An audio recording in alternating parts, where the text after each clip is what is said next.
I'll just start off by welcoming everyone. Welcome to our April Advocate Action Meeting. We're so excited that International Dark Sky Week is just around the corner. And I want to give a huge shout out and congratulations to all of you for all of your International Dark Sky Week preparation, whether it be getting a proclamation, organizing an event, sharing things on social media. It's really exciting to see everyone get pumped up and rallied around International Dark Sky Week.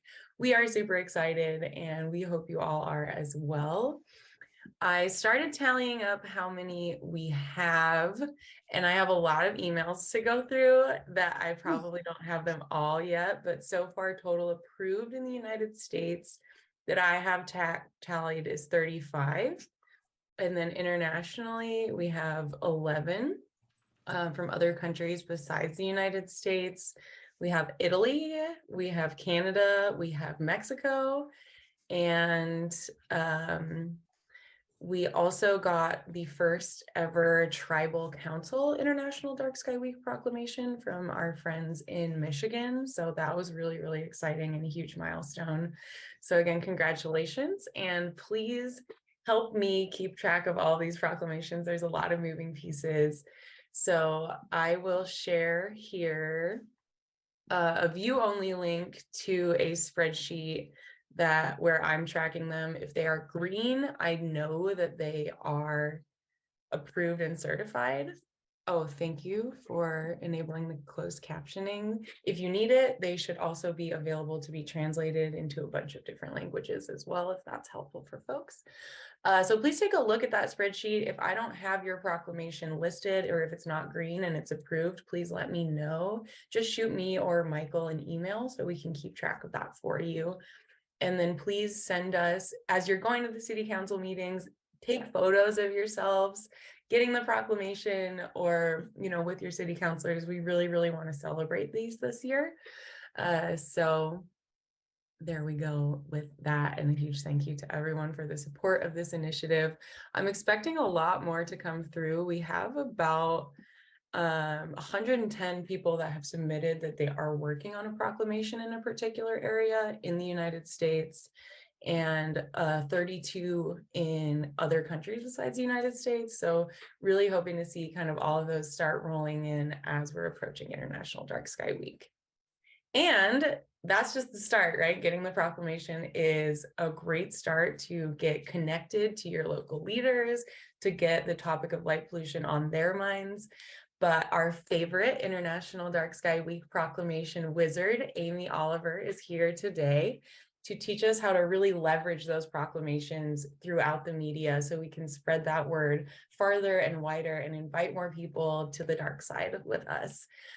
So if you haven't already, please pop in a chat with a hello and where you are calling in from.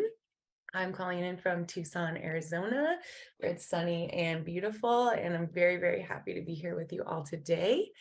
And with that, I will turn it over to Amy. Thanks, Betty Maya. Thanks, Amy.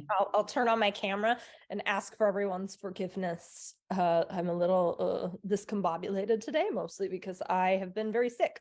Betty Maya knows she caught the same germ from clear across the country that I seem to have. So just watch out for a little bit of coughing maybe today. Don't worry, just a head cold. I've tracked its progress and we're almost done. So today what we're really going to talk about is, and with the help of my cat back here, my trusty cat that you all know, is how to speak to the media. So not necessarily, we've already covered things like how do we pitch the cause to the media? How do we write them an email? How do we write a press release? How do we get their attention? So today we're really going to just home in directly on talking to them in the moment. So whether that is an email interview, I just did one yesterday, or an interview live on television, or an interview on the radio. All right, so there are many different ways that you can interact with the media.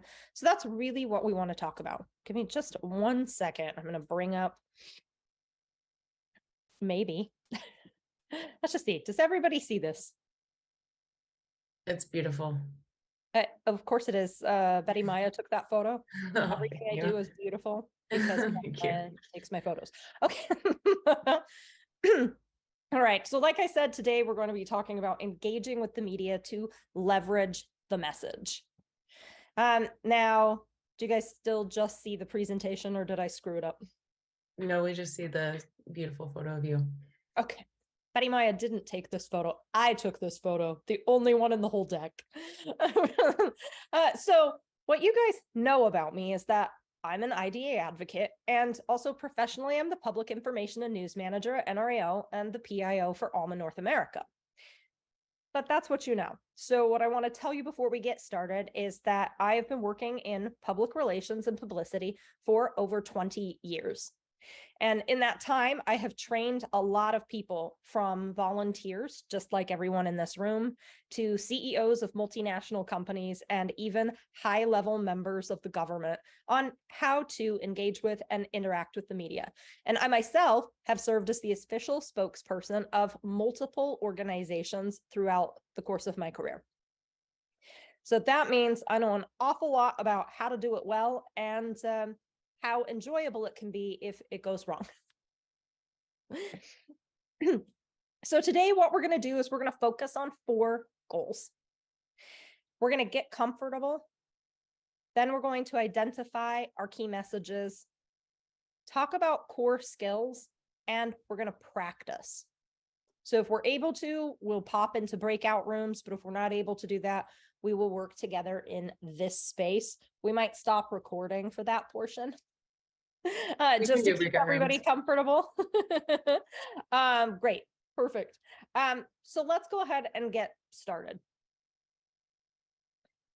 So what does it mean to be comfortable interacting with and engaging with the media? There are a lot of different ways that people will talk to you about being comfortable in a media interview. And one of the first things is, what do you wear? Well, I'm sorry to disappoint you, but you do have to wear clothes. So when you do a media interview, make sure you put on both a top and a bottom, even if it's a Zoom interview. That's really clutch, because you never know if you're going to have to stand up. So top and bottom. Now, a lot of people might talk to you about the colors and patterns of clothes that you're wearing. And so sure, ruby red and sapphire blue are great colors because they're highly saturated, so they won't overwhelm the video, even in a really bright room. Solid colors are better than patterns, yada, yada, yada. But let me tell you something. I'm a lot more interested in you being comfortable in the clothes you are wearing so that you can focus on the words that are coming out of your mouth. So really, my biggest advice to you is to wear clothes that fit and that make you feel good. And probably avoid green so you can avoid becoming a floating head. Although that could get some extra attention, so weigh the balance on how you want to get the attention. But that's it. That's the only talk we're going to have about clothes. So next, I really want to talk about, and this is an interactive portion, so go ahead and feel free to raise your hand, unmute yourself. Tell me what excites you most about talking to the media. If you've done it, and if you haven't done it, what excites you most about the prospects? I can't see you guys, so Michael or Betty Maya should pick you out. Let's see, no one has their hand raised. Come on, guys. Oh, okay, Betty Maya, well, let's start with you. Okay, we got Andreas. Okay. Hello guys, can you hear me? We can. Alrighty, I would say the most interesting thing for me in talking in media, and especially the classic media, is that you need to put everything in 20 seconds. And you have to make sure that you hook the audience enough, but it's just 20 seconds that you have the time to give them, let's say, some information as well. That was the most difficult thing, I think. Thank you. Yep, and we're going to talk about that in just a minute, as well as a part of our core skills. What about you, Betty Maya? What's the thing that excites you the most when you get to So- talk to the media? Yeah, well, number one is probably astrophotography. I could just talk about that for days. But specifically around dark skies, I think the piece for me that I get really excited about is just kind of like the cultural connection and human connection to the night sky, and how the night sky kind of unites us all as one people under one sky, and that just really excites me about this message. So I'm going to talk about Betty Maya just for a second too, and then I'm going to talk about myself because we have a similar interaction with the media. When we do, when I see Betty Maya talk to the media, especially, you know, when we're videography, so when we're on live TV, how excited she gets. The smile is genuine, sparkle like stars in your eyes, how much you love the topic. And for me, it's that way too. And it comes from this really deep-seated place of sharing what I love most with tons of people. Just being able to have that opportunity and having someone come to me and work with me to share that message with a larger group of people is what really excites me. So there were not a lot of hands in this room, so I'm going to guess that instead of being excited, Eileen said she can't figure out how to raise her hand, but I think she's. oh, great. Okay, Eileen. Perfect. I can only see you. Sorry. Anyways, I was on a radio interview with NPR. I was exciting because they were really interested in what you had to say, and they made it comfortable.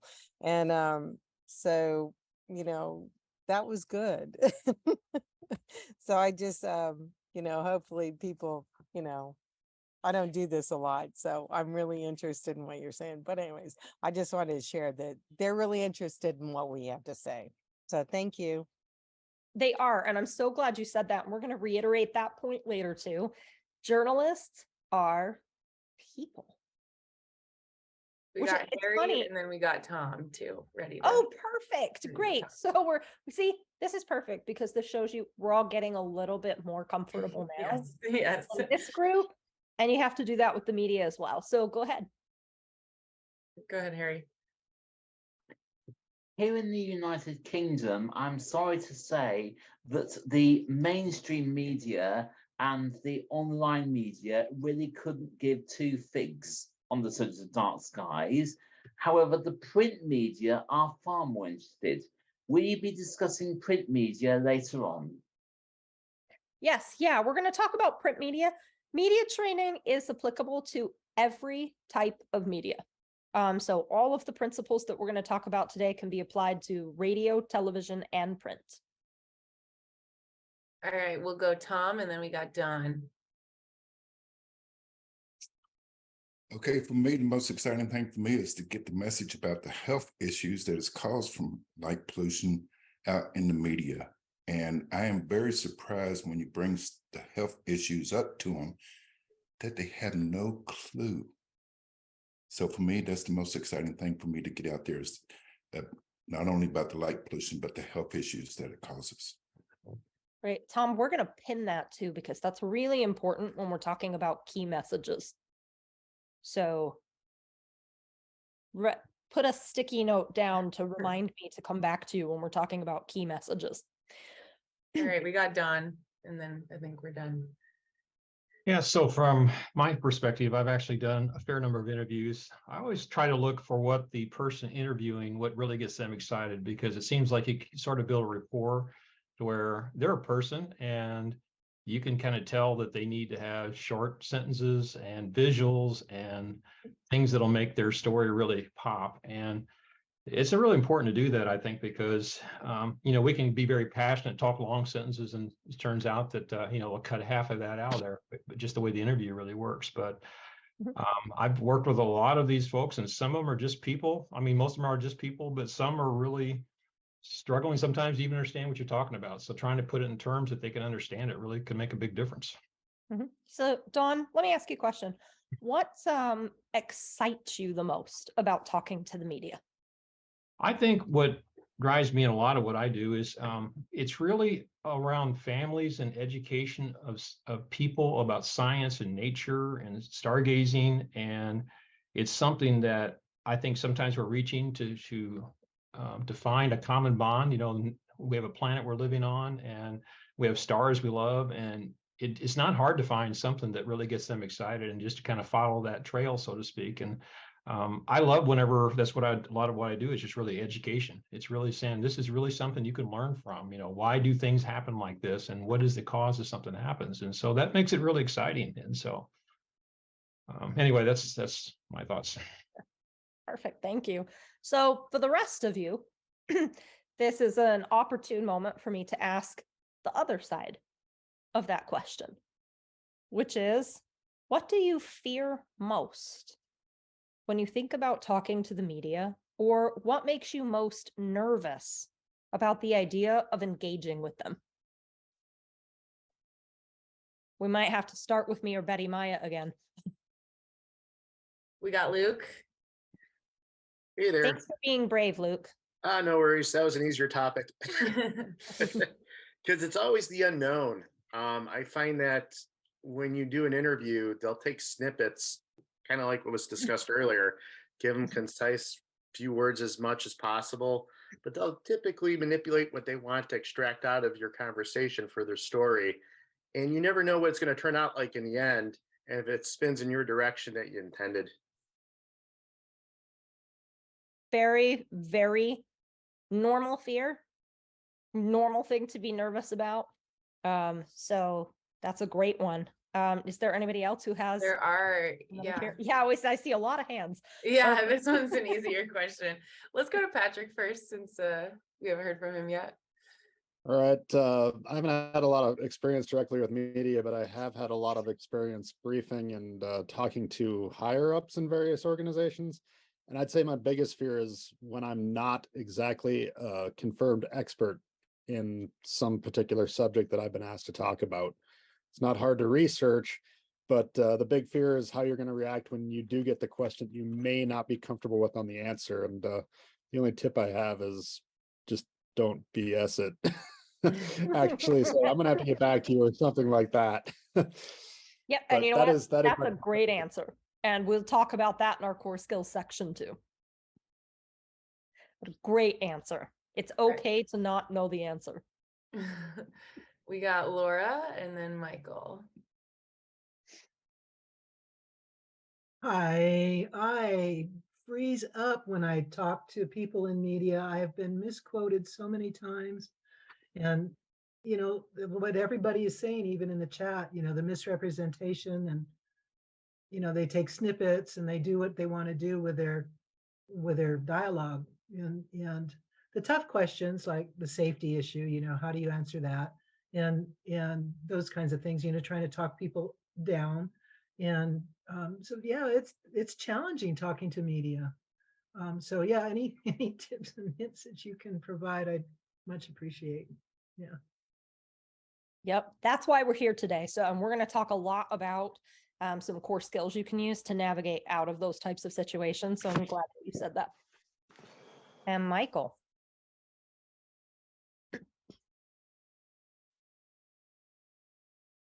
Are you there, Michael? Okay.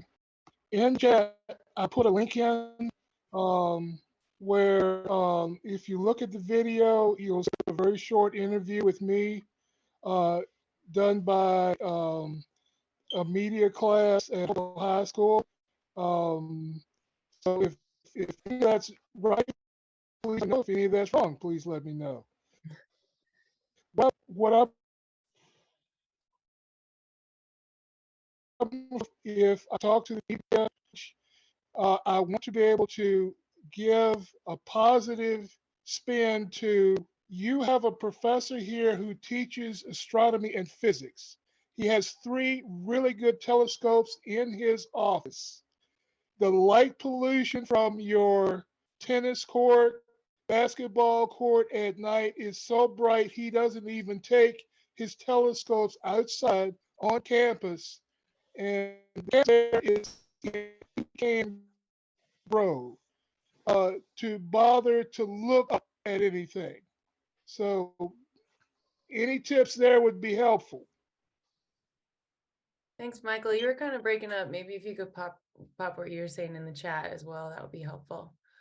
Yeah, Thank you. definitely. So all of these fears that and nervousness that you guys have talked about, normal. It's not even just this room. Everyone who talks to the media has these same thoughts and same reactions. And I'm going to share with you guys the thing that I now own and really love about when I talk to the media, but that used to terrify me. And that is controlling the words that come out of my mouth. If I can get the slide to change. All right.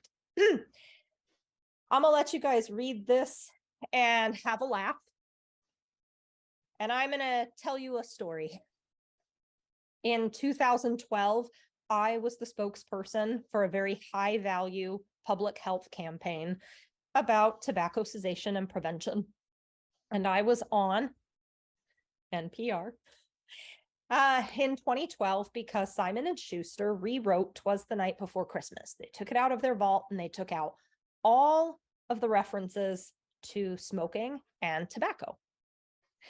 And we bought about 2,000 copies of that book to give out with our Quit Kits. So I was on the radio to talk about this change to the book. And the host asked me, wow, this change really makes Santa a great role model for healthy living, doesn't it, Amy? And the words that came out of my mouth on live radio were, sure, Brian, Santa could be a great role model if he'd hop on a treadmill and eat a carrot.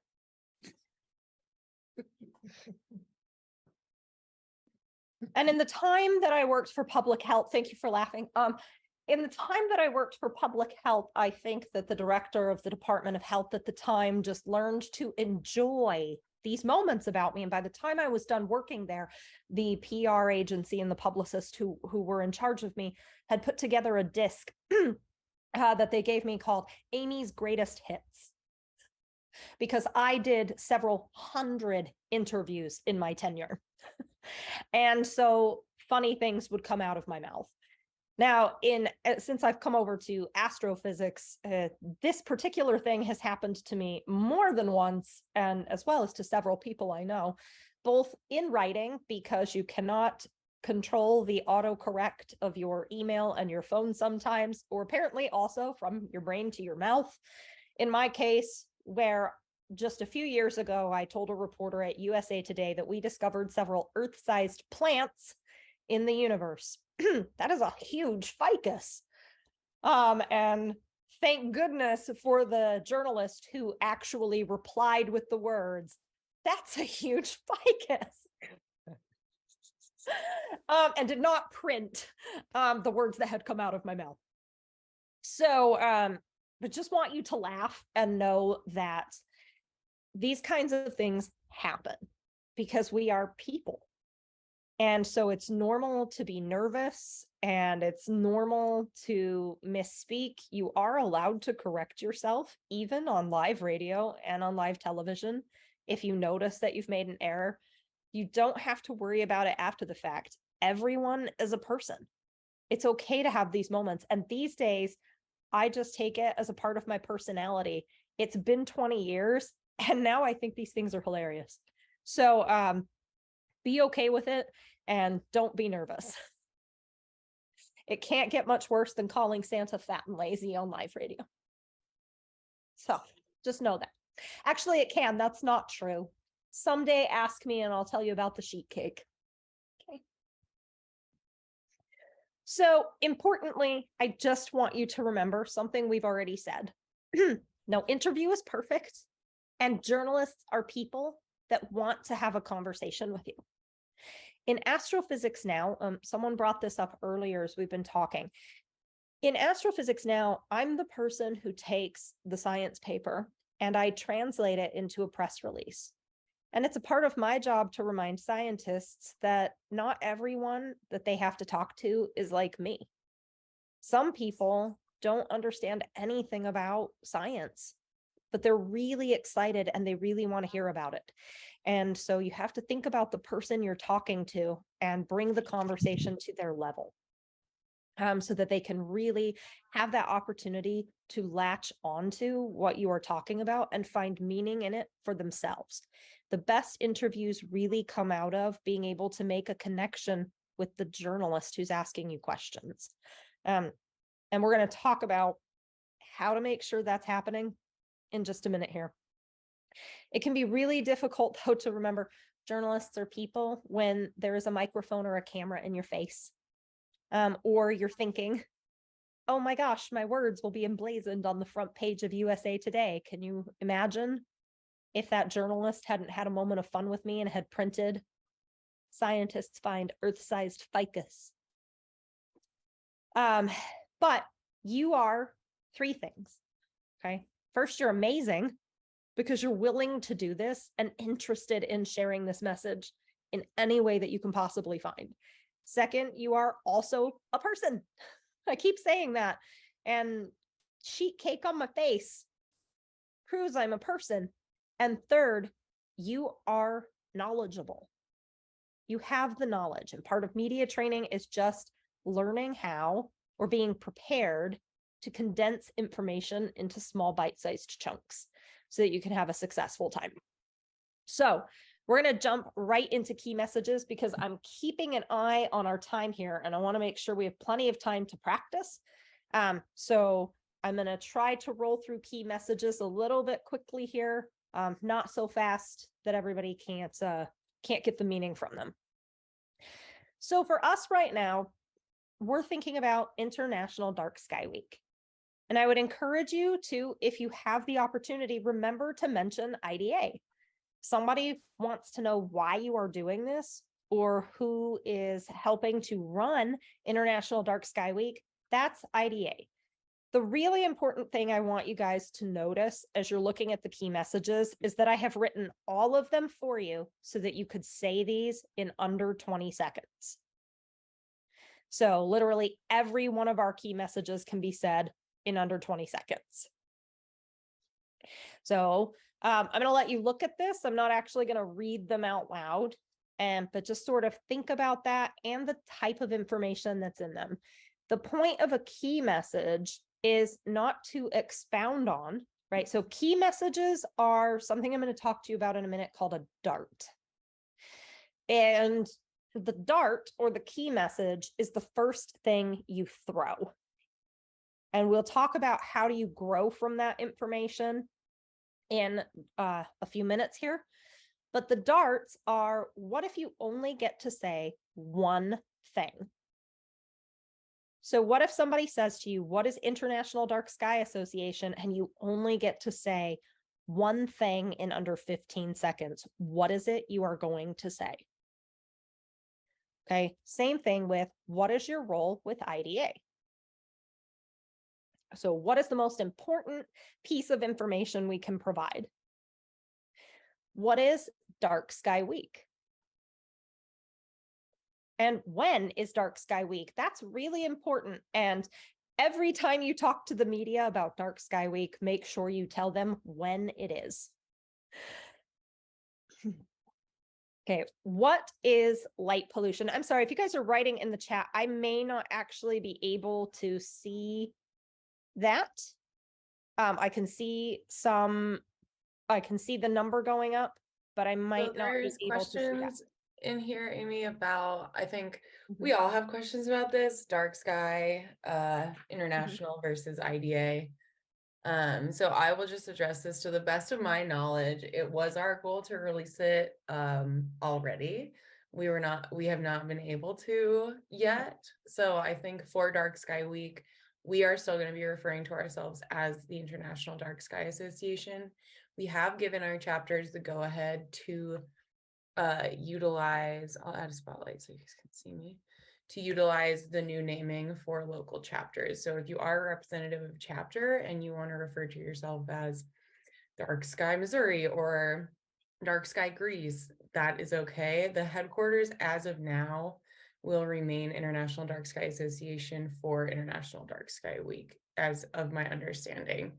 What we've been doing in the press release that we're sending out as from IDA is we put like International Dark Sky Association and then in parentheses after it, Dark Sky, so that people kind of at least have an understanding that those two are related and the same thing. So I hope that helps. Okay, you can, okay, you're seeing this. Okay. Yeah, I saw that one while I was off cam. I could see that. So we will send out the deck, make it available to you after the training today. So thanks, Buddy Maya, for clearing that up. So everybody remember, you can still call it International Dark Sky Association. A lot of proclamations are going to say that. Yeah. So importantly, I would stick with one name when you're speaking to the media. So if you do have a proclamation and it has been issued to International Dark Sky Association, when you speak to the media, make sure you use the same name. Or you're going to have to take the time to clarify that they're the same thing. Yes. And you don't want to use your interview time to have to do that. So then we run into what is light pollution. Hopefully, when you are talking about Dark Sky Week, journalists will ask you, what is light pollution, so that you have an opportunity to tell them. If they do not, we do have a technique for bridging into the conversation you want to have. So we'll talk about that in just a minute. And then I've left a section right here that is, what are some examples? When you are speaking in your community, right? This is something I can't do for you here today. We can talk a little bit about it in every breakout room during practice, but think about your community. So in Connecticut, when we wrote the proclamation for that state, our proclamation talked about lights out Connecticut and bird migration. And so that is a really important key message that we'll bring up in interviews when we're talking about light pollution. So if we're asked, why does light pollution matter to the state of Connecticut? Or what does it mean to our community? We'll be talking about lights out and bird migration. So think about what it is for your community. In Arizona, where Betty Maya lives, it's astronomy. That's a huge component for the economy and for education, and just in general, how the entire state of Arizona operates. So it's a really big deal.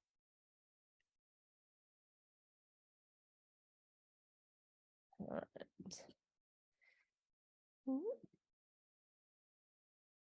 right. So what is the easiest solution to light pollution?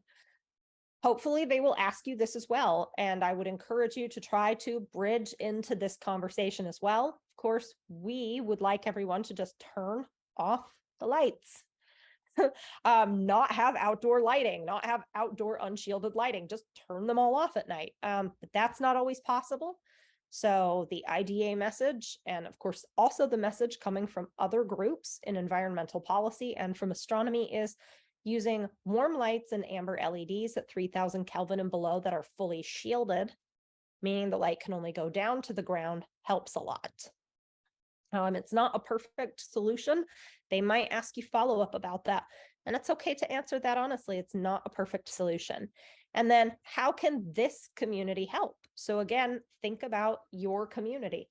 If your community doesn't have an outdoor lighting code, that might be a great example to bring up, that it's time for this community to think about writing an outdoor lighting code or strengthening our outdoor lighting code. So those are all opportunities to talk about. In Arizona, of course, Betty Maya and I will be talking extensively about the current strengthening of the outdoor lighting code that is happening right now in Tucson and Pima County, as our example.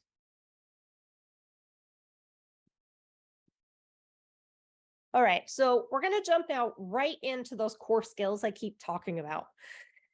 Core skills. Okay, so we had someone say earlier, what happens when you get a question that you aren't comfortable with or you don't know the answer to?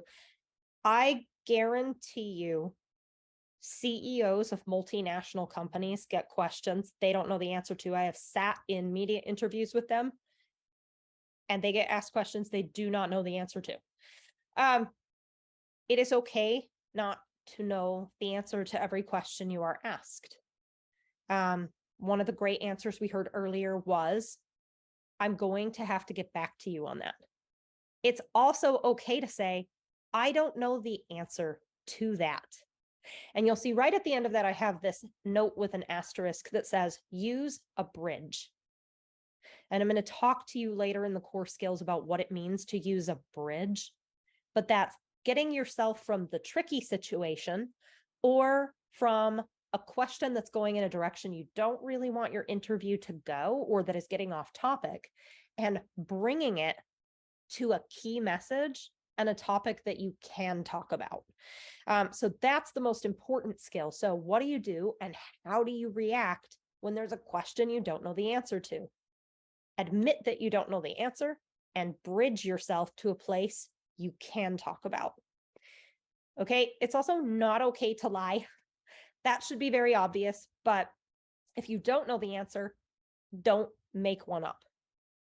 It's very tempting to do that, and we're often actually taught to do that. We've been told for years that you should never not have an answer, but honesty is always the best policy, and it gives you that opportunity. I'm going to actually do a bridge right now for you, which is, let's say, Betty Maya, ask me a question.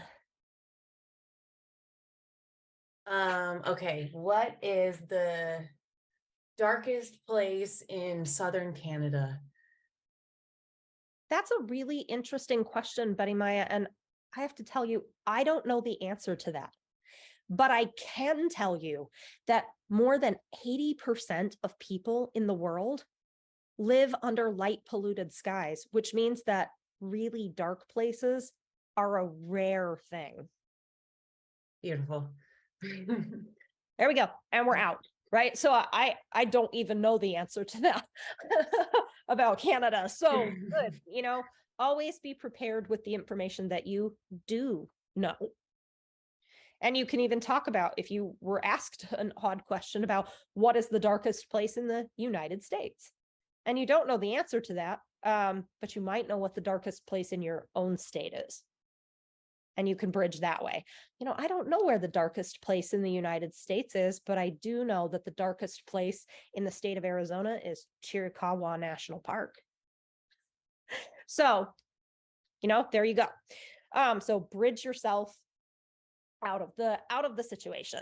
Also, personal opinions are tricky monsters, and they're paired with not knowing and not lying, because they can get you into a bad situation. It's totally okay to say probably that, in my opinion, the night sky is our most precious natural resource. That's my opinion. But people who hate the night sky are awful is not what you want printed in a newspaper, and definitely not what you want on TV or on the radio.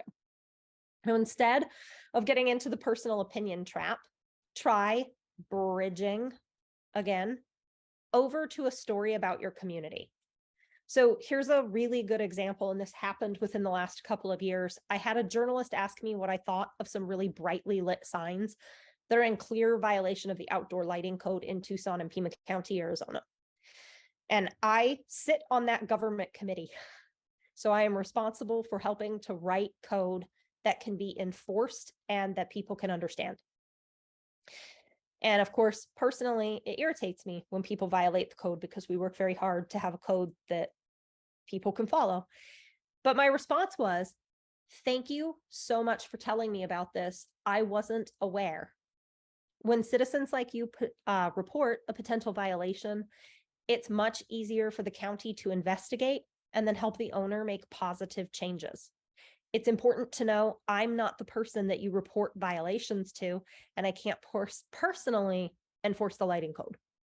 There's a county office for that at Planning and Development, but I'm really glad you brought it up, because it reminds me that we still have some work to do in getting the word out about the code, about light pollution, and about the amazing resources and options we have for responsible dark skies friendly lighting. And that is something I can work on.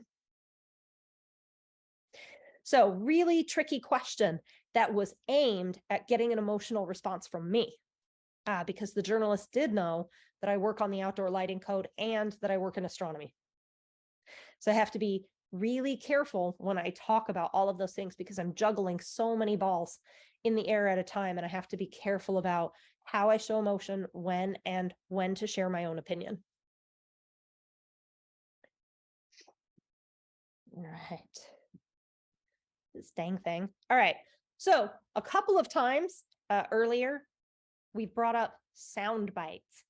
Speaking, particularly in live interviews, speaking in sound bites of 15 to 20 seconds. This helps journalists and you to direct the interview, and it ensures good editorial. Now, this also works when you're doing a written interview. So if you are answering questions in an email, write in sound bites. Everything you're looking at on the screen right now is sound bite material. So use what you're looking at as an opportunity to really, like, almost as a template.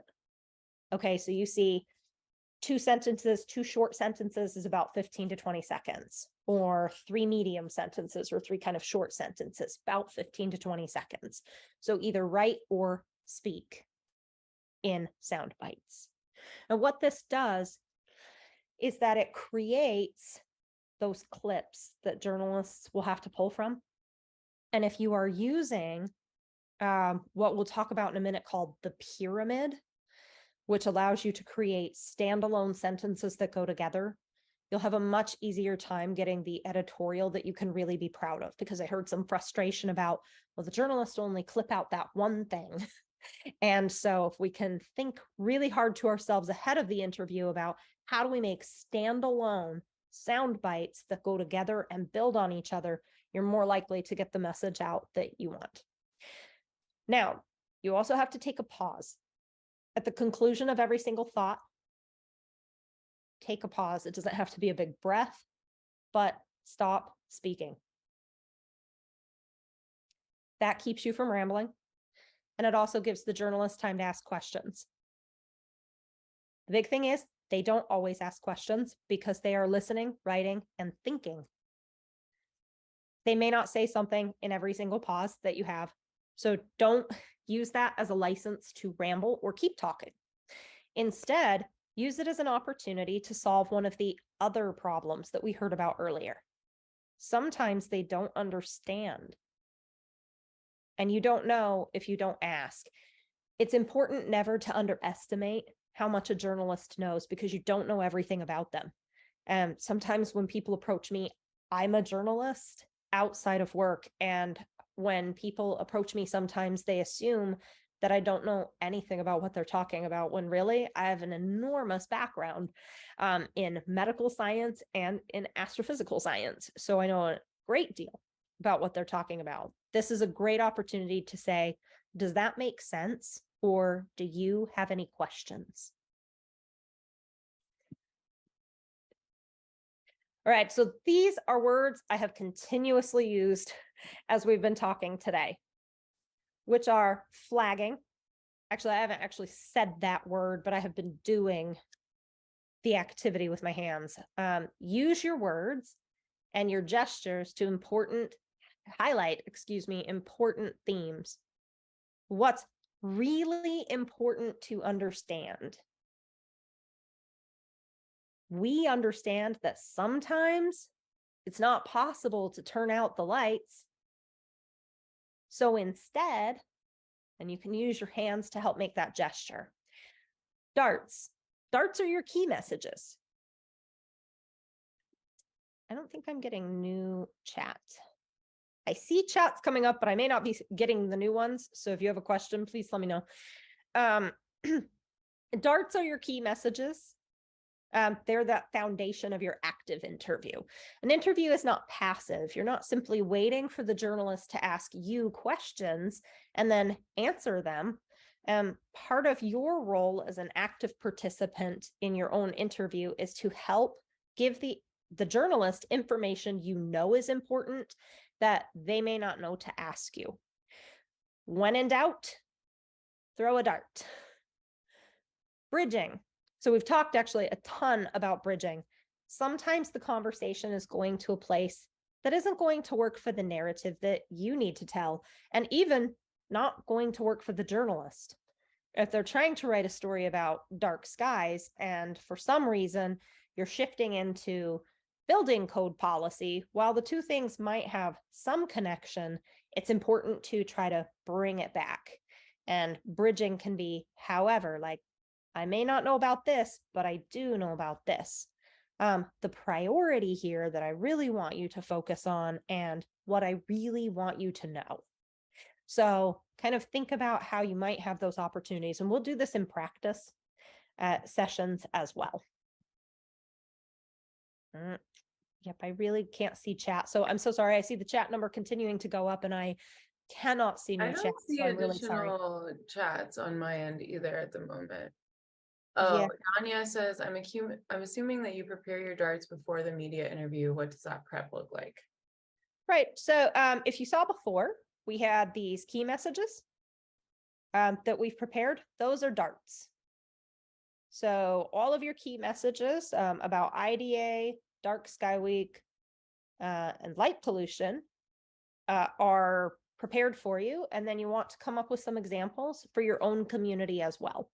So you'll need to sit down and think about, if you have a proclamation, what did you write about your own community in your proclamation? And those can become darts. If you don't have a proclamation, think about what you might be writing in a press release about Dark Sky Week, or how light pollution impacts your own community, and those become darts as well. All right, there we go. So we're back here to flagging, darts, and bridging. So those are the three most important skills you can take with you into a media interview, because that is how you tell a journalist that what you're about to say is super important, give them the important information that they need, and then also bridge yourself to the story you want to tell. Part of doing that is also following the pyramid. So it's not enough to just say light pollution comes from man-made unshielded lights. We might want to say more than that. So we start with our key ground facts, branch out, and then flesh it out. The important thing about this pyramid is that each of these sections, the key facts, the branch, and the flesh, can stand alone. And so that's another reason you want to talk in sound bites. I have an example for you right here. So key facts go first. You'll notice that each of these builds upon each other, but then also could stand alone if they had to. Well, the way I've written the second one is maybe not, but light pollution is the artificial brightening of the night sky by unshielded streetlights and other man-made sources of light at night. If that is the only thing a journalist took from me, it would be okay. And if I want to build on that, I can say something like, what that means is that the light is allowed to shine up into the sky instead of being directed downward, where it is actually useful and does less harm. They may not use that, or they may use it as separate content that isn't a quote, or to clarify something someone else has said, and that statement does not have to be connected to the prior one. Then finally, flesh it out. A good example of this is the lights outside my own house. They're there to keep me from tripping, but I'm not walking on air, so why would I want that light shining up rather than where my feet are going to be? And so that's a good opportunity to bring that flesh, that warmth, that human component in. And that example can also stand alone. If they want to write a story without your quote about what light pollution is, they can still use your examples and your definitions and explanations. All right, so we're done with the very dramatic deck portion of this media training. And what we want to do is separate everyone into some different groups, so that we can practice. Betty, Maya, if we're separating into breakout rooms, I think no more than probably 5 people. So that we can keep it a little slow so everybody can get a little bit of feedback. So part of practice that we're going to do is checking for things like rambling, sitting up straight, looking at your interviewer, or into the Zoom camera in this case, of course, remembering to take a pause and getting comfortable with your information. If you've already written a proclamation or a press release, you can pull it up on your computer and use that. Or you're free to use anything from the deck that we've talked about today. And so a really good example here for me, when I come into the breakout rooms, I'm going to be talking about what I would do in Arizona or Connecticut. So endangered nocturnal animals and the importance of astronomy, bird migration, and lights out. And if I'm talking to the national media, I might use a combination of key messages about energy efficiency, economy, and health. And then I also have a list of questions here I'm going to pop into the chat that when you take on the role of interviewer, or the people in the group who are taking on the role of interviewer to each one of us, these are some questions you might think to ask that I would anticipate as a publicist, a journalist might ask you if they were asking you about light pollution or Dark Sky Week.